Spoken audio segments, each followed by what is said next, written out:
dia! Bom dia, voltei! Voltou, que maravilha! Pois é, voltei, né, Mari? Voltou bem, né? Voltei bem, alegre, feliz. Beijo, Ana Maria, Louro, Maria, que tá linda com arranjo no cabelo. O que foi esse quibe Meu de Deus do berinjela? céu, o que é isso? Ô, Mari, hoje a Ana Maria começou o programa falando do Ferreira Goulart, um grande poeta que agora virou uma estrela, tá lá brilhando no céu. E ela falou de uma música que o Fagner canta, de um poema do Ferreira Goulart. Do Ferreira Goulart, eu lembro não só das poesias, mas de uma entrevista que ele deu falando sobre o ato de escrever um poema. E ele falou, para escrever poema precisa naturalmente saber português, dominar a língua, mas precisa também do que as pessoas chamam de inspiração, mas eu não chamo de inspiração, eu chamo de espanto. Porque inspiração pode parecer uma coisa muito inatingível, mas o espanto não. E as pessoas podem ter o espanto. Todo mundo pode ter essa capacidade de se espantar com as coisas.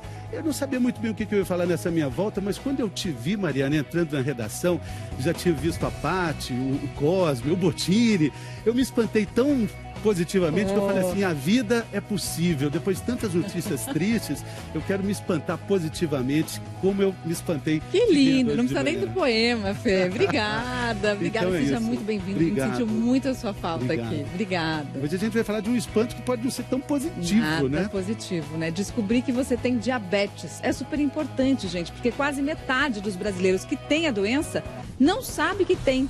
E a cada 3 segundos, uma pessoa no mundo descobre que tem diabetes. Eu ouvi tudo e no final falei, tá bom, doutor, faço tudo isso.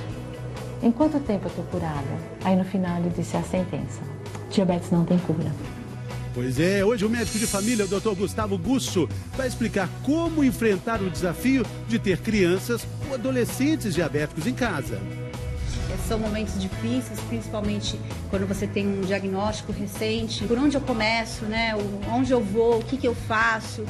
A doutora Cíntia Cercato, endocrinologista, garante, gente, dá para ter uma vida normal com a doença. Mas será que diabético pode comer doce?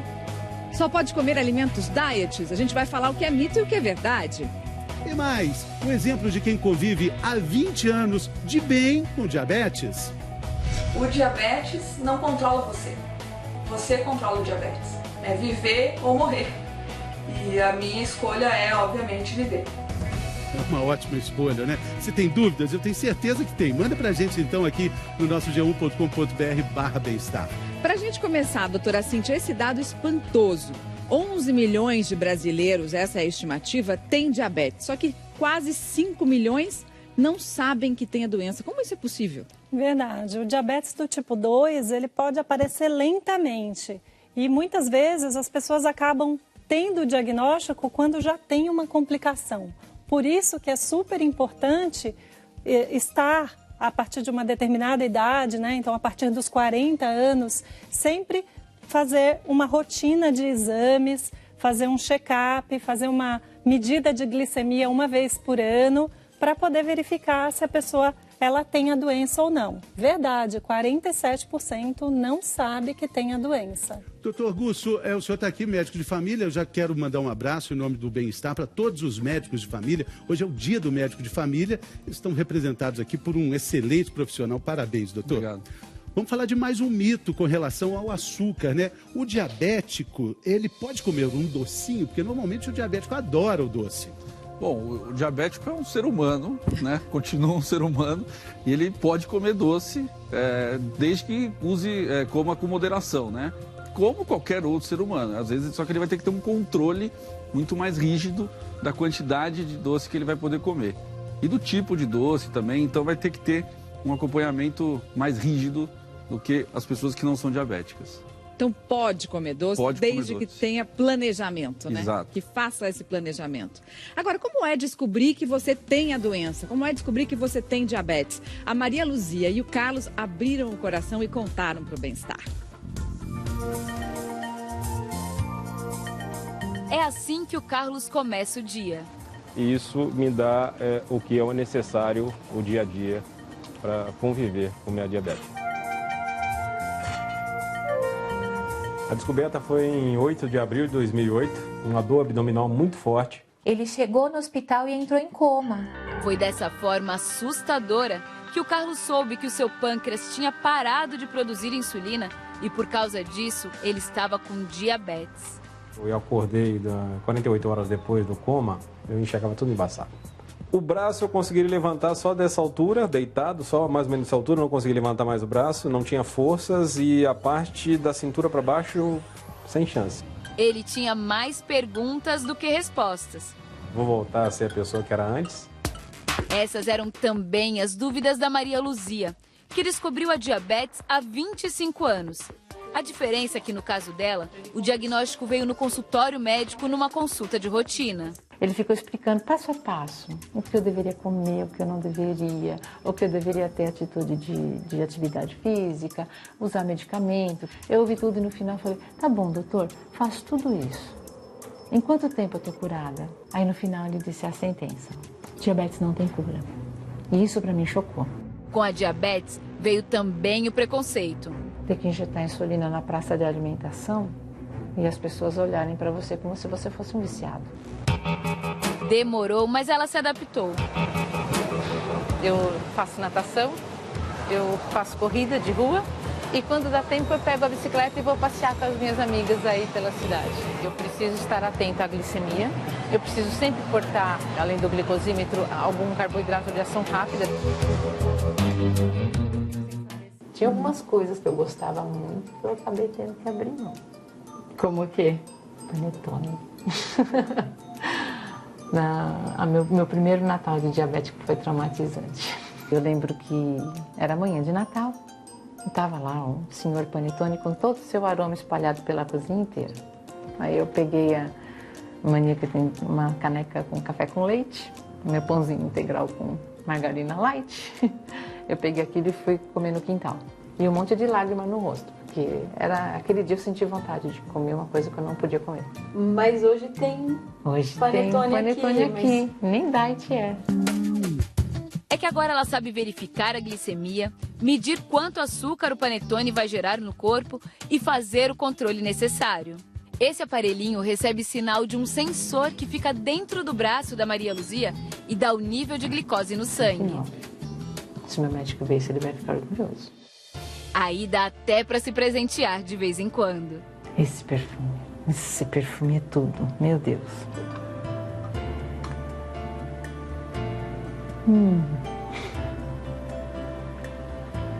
Yes.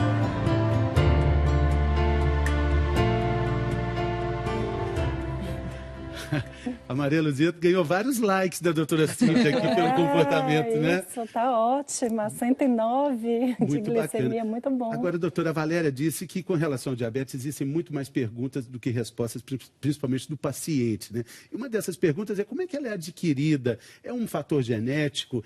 Ela vem por causa dos hábitos? E com relação a isso, existe uma explicação interessante, né? Existe, né? A gente tem fatores genéticos e fatores ambientais.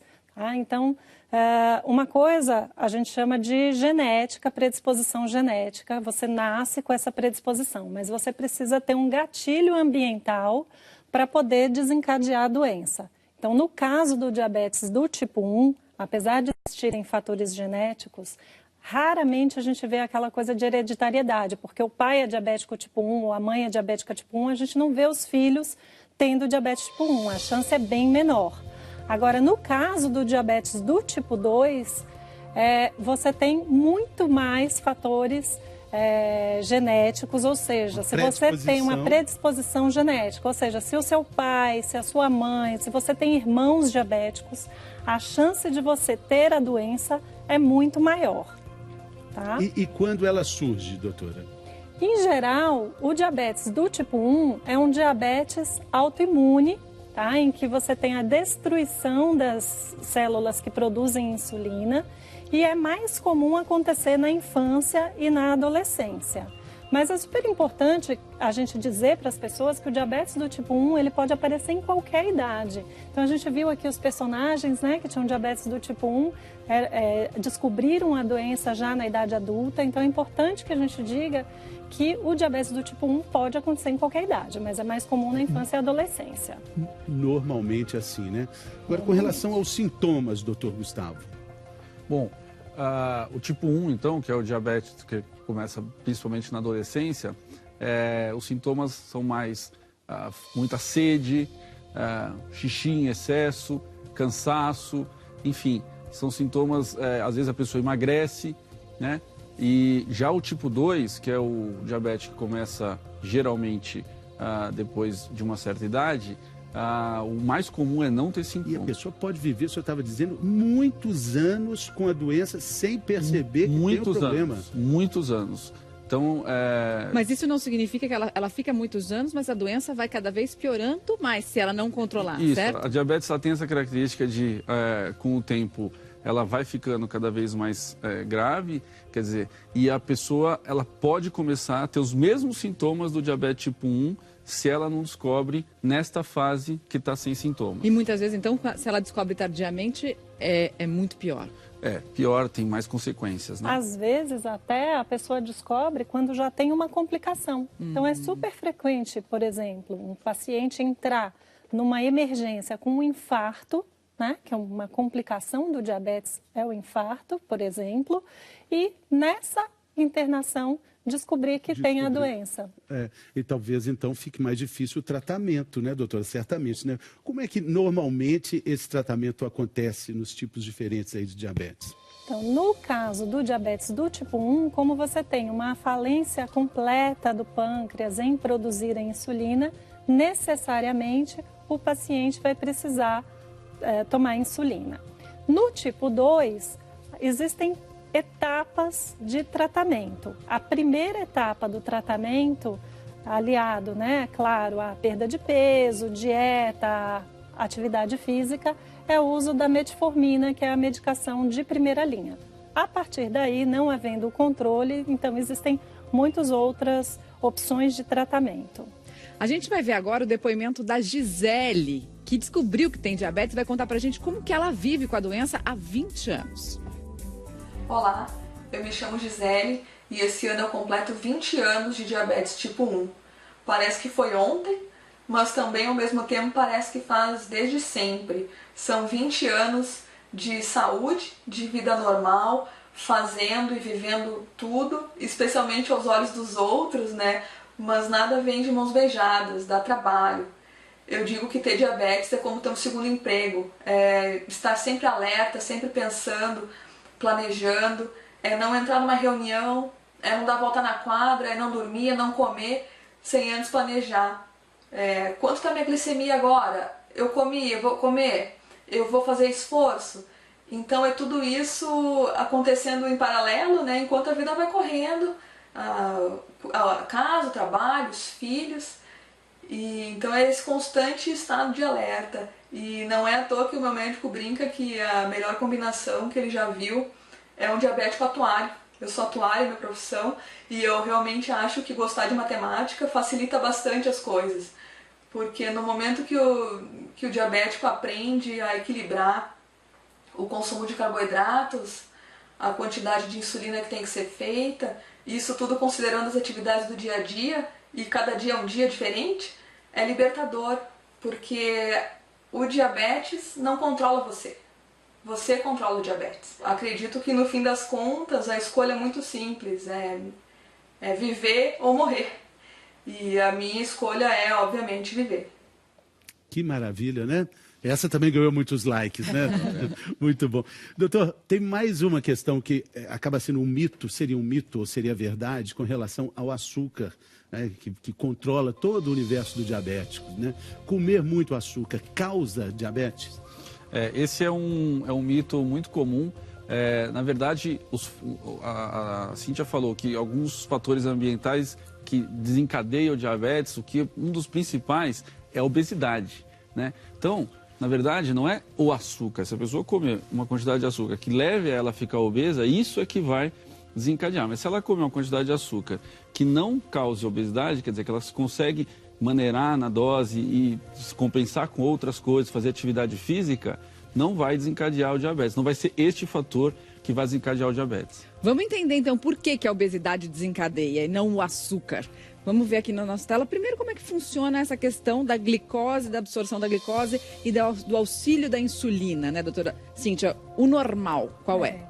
O normal é que a insulina, esse hormônio que vai permitir que a glicose entre na célula. Então, a glicose é o alimento da nossa célula e a insulina ela vai permitir que a glicose, então, entre. Vai abrir uma portinha na célula e a célula vai poder utilizar a glicose como fonte de energia. Uma pessoa gordinha, obesa, com sobrepeso, como é? Vamos ver, ela tem mais gordura. Isso, aí a pessoa que está obesa, ela tem, né, o excesso do tecido adiposo. E esse excesso do tecido adiposo, por várias razões, existem vários mecanismos, acaba afetando a ação da insulina. Então, no diabético tipo 2, ele tem insulina. Não existe a falta que tem no diabético do tipo 1. Só que essa insulina não consegue agir. E aí, com isso, não consegue fazer com que a glicose entre na célula para poder ser utilizada como fonte de energia pelo organismo. E aí gera essa resistência à insulina, né? A obesidade, ela causa resistência à ação da insulina e por isso que, então, a obesidade é a principal causa do diabetes do tipo 2. Vamos sentar aqui, doutora Cintia, para a gente continuar a conversa. A gente tem muitas dúvidas, tem uma que chegou agora pela internet. Vamos ver quem está falando conosco, é a Larissa. Eu estou grávida com diabetes gestacional. Meu pai faleceu devido às complicações causadas pela diabetes. Posso me tornar diabética depois da gestação? Dúvida da Larissa. Sim, diabetes gestacional é uma das coisas que faz com que uma pessoa ela tenha alto risco para desenvolver diabetes, né? Então, existe uma recomendação para toda mulher que tiver diabetes na gestação, ela deve, depois de 3 meses do parto, procurar o médico, fazer um teste para ver se ela não continuou diabética após a gestação. Existe um risco muito alto. Quanto? Né? Dá para medir esse risco? Quantos % das mulheres que têm diabetes gestacional viram diabéticas depois? No caso dela, o risco é bem alto porque ela tem um histórico familiar também, né? Então depende de vários fatores, idade, o peso dela, né? Mas é um alto risco. Mais perguntar. Vamos ver. Fê, lê para mim aí que eu tô de costas. A Angélica está dizendo, existe algum sintoma que identifica que a glicose está alta, doutor Gustavo? Geralmente a glicose alta ela tem menos sintoma do que a glicose baixa, né? A glicose baixa, a pessoa sente tontura, a hipoglicemia que a gente fala, né? A glicose muito alta, ela só se ela ficar alta muito tempo é que a pessoa vai ter sintomas que vai ser fraqueza, vômito, enfim. E aí vai... Muito tempo quanto? Às vezes dias, né? Que as pessoas, não é assim, um dia que a glicose está 300, 350, 400 que ela vai ter sintomas. Geralmente não. São dias que ela vai ter problemas de desidratação, enfim, que aí pode levar até no pronto-socorro por causa desse açúcar alto. Mais uma dúvida, vamos ver quem está falando conosco. Agora o Lucas. Estou com pré-diabetes, ainda consigo evitar a diabetes? Existe esse quase diabetes? Existe o pré-diabetes, sim, Lucas, e é super importante que você comece agora a se cuidar, porque você pode evitar, sim, o desenvolvimento da doença. Então, o que mais evita o desenvolvimento da doença é a mudança de estilo de vida, ou seja, uma dieta saudável, perder peso, ter um bom consumo de fibras e fazer atividade física. Isso pode evitar, sim, a doença. Daqui a pouquinho, o super desafio de ter uma criança ou um adolescente em casa com diabetes. Caso eu for sair para comer ou alguma coisa, eu já sei o que eu devo, o que eu não devo comer. A gente pega no pé dele ainda, né? Tem que cuidar agora para não ter problema amanhã.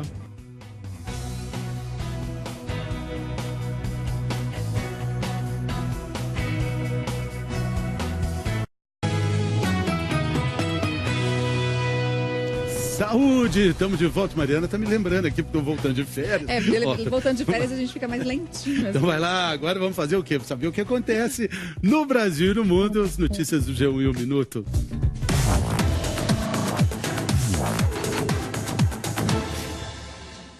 Olá, bom dia. Semana começando com Lava Jato. Dessa vez, a Polícia Federal está fazendo buscas na casa do ministro do Tribunal de Contas da União, Vital do Rego, e também na casa do deputado federal Marco Maia, que é ex-presidente da Câmara. Os dois são suspeitos de terem cobrado propina para blindar investigados na CPI da Petrobras em 2014. A gente está de olho em novas informações sobre isso.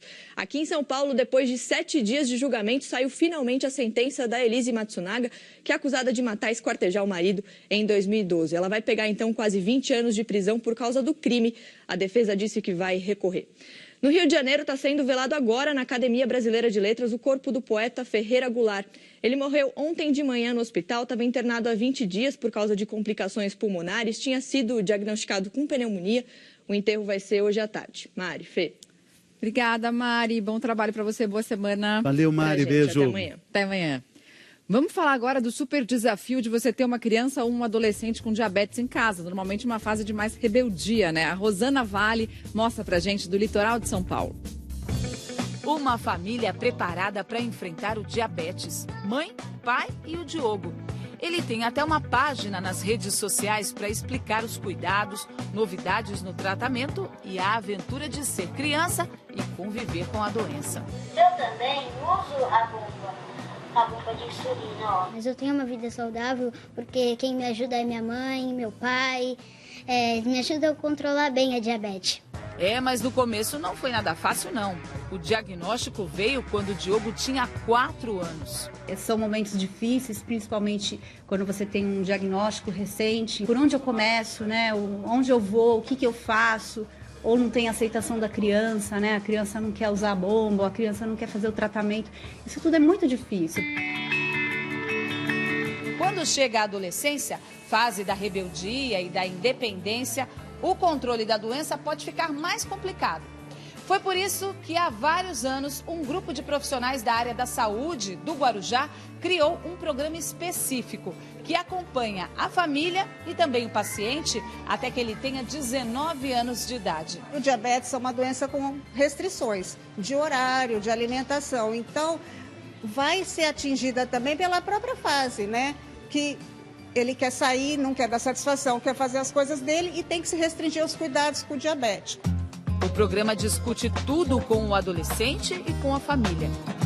Aqui eles aprendem também a preparar alimentos mais saudáveis. O que nós fizemos aqui é um patê com cenoura ralada, salsinha, orégano e um pouquinho de azeite. Maiara descobriu a doença há 3 anos. Ela sabe que para passear com as amigas tem que controlar os lanches. Caso eu for sair para comer ou alguma coisa, eu já sei o que eu devo, o que eu não devo comer. Vitor tem 16 anos e foi diagnosticado aos 12. Ele joga basquete também para tratar o diabetes. Treino todos os dias, aí tem que controlar direitinho, né, para não ter nenhum problema com a glicemia muito baixa, nem treinar com a glicemia muito alta. Tem que sempre estar cuidando. A gente pega no pé dele ainda, né? Porque é para a saúde dele, é para o bem-estar futuro dele, né? Tem que cuidar agora para não ter problema amanhã. Claro, tem que cuidar agora para não ter problema amanhã. Pode até ser difícil agora, mas não fazer isso, com certeza, é muito mais difícil, né, doutor? O diabetes não tratado é um problema seríssimo, né? Então tem consequências para vários órgãos, né? Ao longo do tempo, a gente fala termos técnicos, consequências vasculares, né? Enfim, mas tem que tratar desde pequeno mesmo, quando nesse caso que começa cedo, para não dar problema mais para frente, né? A criança tem uma dificuldade porque, como disse a Gisele, que é a entrevistada da reportagem anterior, o diabetes é como se fosse um segundo trabalho para ela, né? A criança não quer trabalhar, adolescente não quer ter responsabilidades adicionais além das que você já tem, que é brincar e fazer. Então Mas a vida tem que ter planejamento. Tem que ter planejamento, mas enfim, nessa fase é mais complicado. Muito mais complicado. Não dá para negar que é uma responsabilidade adicional, como a Gisele falou, né? Sem dúvida. Agora, tem uma dúvida que é muito frequente, todo mundo acha isso aqui, doutora Cíntia, que diabético só pode comer coisas diet. Isso é verdade? Não, isso é um mito. Aliás, a gente tem que tomar muito cuidado com isso, porque às vezes só o fato de ser diet não quer dizer que você pode comer. Então, até a gente estava dando uma olhadinha aqui nesses lindos panetones que a gente tem aqui. E esse panetone que é diet, por exemplo, ele tem uma quantidade de carboidrato maior do que o panetone que a gente tem aqui, que é normal. Então, na verdade, você tem que aprender a olhar o rótulo. Porque não conta só o açúcar, né? Pois é. Conta também o carboidrato, que vai virar açúcar no nosso sangue. Então, só o fato de estar escrito no rótulo não contém açúcar não quer dizer que é liberado. tá? E às vezes um alimento que é dietético, ele tem muita gordura, por exemplo. E aí não, a depender do peso, né? Se a gente estiver falando aqui de diabetes do tipo 2, por exemplo, nesse caso, isso vai ter uma influência importante, porque o diabético do tipo 2 tem que controlar o peso, então um alimento com muita gordura não vai ser bom. O diabético que a gente está vendo aqui, que ele precisa fazer vários exames, né? Tem que ter um controle muito grande. Mas quando a gente fala de um exame especial, assim, um exame de sangue mais completo, a gente sempre tem alguma informação para conhecer melhor e tem também algumas coisas que a gente faz para não vou ficar quietinho agora para melhorar o resultado. Será que assim mesmo funciona? Você tem um comportamento melhor para o exame ficar mais positivo? É mais um episódio da nossa série Você Sabia? Você sabia? Sério? Eu vou compartilhar. Você sabia? Você sabia? Você sabia que a glicemia de jejum revela o nível de glicose no sangue apenas naquele momento, como se fosse uma foto instantânea? O problema é que, pertinho do exame, muitos pacientes tendem a respeitar a dieta, evitando doces, por exemplo. E aí o resultado da glicemia fica lindo, adequado. Mas o filme queima com a hemoglobina glicada, um detetive que acha os rastros do que foi consumido nos últimos meses. Isso porque quando a hemoglobina do nosso sangue entra em contato com a glicose, ela fica glicada e permanece assim durante a sua vida média de 3 meses, o que aparece no exame. Então, mesmo que a glicemia de jejum apresente um estado normal, a hemoglobina glicada pode denunciar que bem antes do exame, o paciente se descuidou. Aí não, hein? Tem muita gente que faz isso tentando enganar o médico. Se controla nos dias anteriores a fazer a glicemia e depois, só que você sabe lá, olha, eu sei o que você comeu nos últimos 3 meses. Ou então até ajuda a gente a saber que às vezes o paciente realmente está tendo uma glicemia no jejum boa, mas a hemoglobina glicada alta, ela indica pra gente que em outros horários do dia o controle não tá bom. Então ela é um exame excelente para acompanhar o Esse exame pode identificar a diabetes? Pode. Nos últimos anos, passou a ser considerado também um exame de diagnóstico.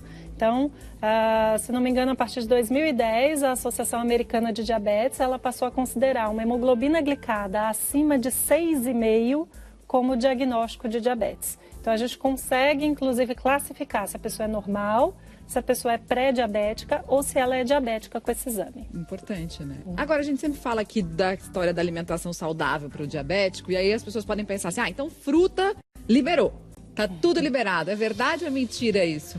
É mentira, fruta tem alguns tipos de açúcares, né? Enfim, a frutose e principalmente quando é ingerida em grande quantidade, por exemplo, em forma de suco, é um problema muito difícil de controlar a diabetes. Quer dizer, quando a pessoa tem o hábito de tomar suco no almoço, influencia muito no controle da diabetes. Então, frutas em geral não estão liberadas, assim como outros alimentos, né? Tudo tem que fazer parte dessa alimentação planejada. Exatamente, né? Saudável. Tem mais dúvida do nosso auditório virtual da Vanessa. Qual a relação de diabetes tipo 1 com o emocional? Meu afilhado de 7 anos... tem 7 anos e a glicemia dele oscila quando o emocional está abalado. Isso é possível, doutora Cíntia? Faz sentido? Faz sentido. O estresse, ele pode piorar o controle, né? Então, a gente costuma ver isso sim, tá? Então, se a pessoa está num dia mais estressada e tal, pode ter essa piora do controle. A gente até fala de TPM, né? A gente tem muita mulher na TPM que piora o controle do diabetes, porque fica muito... Até porque a gente fica com mais vontade de comer doce também, né? Fica nervosa. O doutor Alfredo, nosso queridíssimo doutor Alfredo, sempre falava que quando a pessoa descobre a diabetes, pode ter até um susto, como algumas dessas reportagens mostraram, mas que a vida com a diabetes no controle pode ser uma vida mais saudável, feliz e tranquila, porque isso traz saúde, né? Exato, a diabetes é uma oportunidade da pessoa fazer aquilo que todo mundo deveria fazer, né? Quer dizer, quer ter uma alimentação saudável. A gente estava conversando assim, o diabetes pode comer doce? Pode, assim como ele pode fazer atividade física. E é justamente o comentário da nossa telespectadora Ana Maria. Olha só o que ela escreveu pra gente. Sou diabética e até 2014 dependia da insulina. Mudei meu estilo de vida e em 8 meses emagreci 40 quilos com reeducação alimentar e exercícios. Hoje estou livre da insulina e controlo só com remédio e atividades físicas. Parabéns, Ana Maria. Obrigada pelo seu depoimento. Beleza. E com isso a gente fica por aqui. Parabéns, doutor, pelo Dia do Médico da Família. Obrigado, doutora Cíntia. Bem-vindo de volta, Obrigado, Mari. Gente, se cuida. Você fica agora com a Fátima Bernardes do Encontro. Uma boa semana para todo mundo. Até amanhã.